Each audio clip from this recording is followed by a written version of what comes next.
తెలుగు రాష్ట్రాల్లో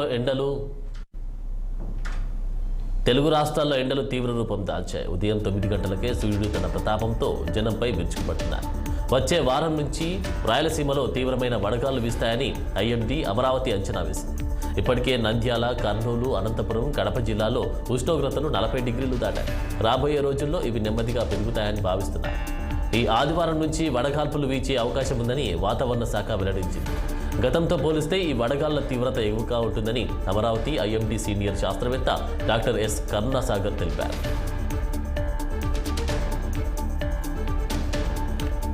టాలీవుడ్ హీరో వెంకటేష్ ఇంట పెళ్లి బాజాలు మోగాయి. ఆయన రెండో కుమార్తె హాయవాహినితో విజయవాడకు చెందిన నిశాంత్తో వివాహం ఘనంగా జరిగింది.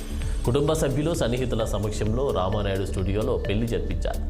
ఈ వేడుకకు సంబంధించిన ఫోటోలు సామాజిక మాధ్యమాల్లో చక్కర్లు కొడుతున్నాయి.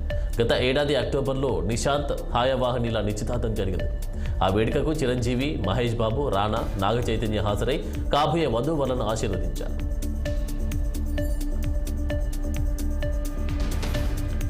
అయోధ్యలోని రామాలయంలో బాలరాముని ప్రాణప్రతిష్ఠ అనంతరం ఇప్పుడు మరో ఉత్సవానికి సన్నాహకాలు జరుగుతున్నాయి. అయోధ్యలో బాలరాముని పుట్టినరోజును ఏప్రిల్ 17న నిర్వహించనున్నారు. ఈ సందర్భంగా ఆలయ తలుపులు 3 రోజుల పాటు 24 గంటలు తెరిచి ఉండనున్నాయి. భగవంతుడికి నైవేద్యం సమర్పించేటప్పుడు, అలంకారం చేసేటప్పుడు మాత్రమే తలుపులు మూసివేనున్నారు.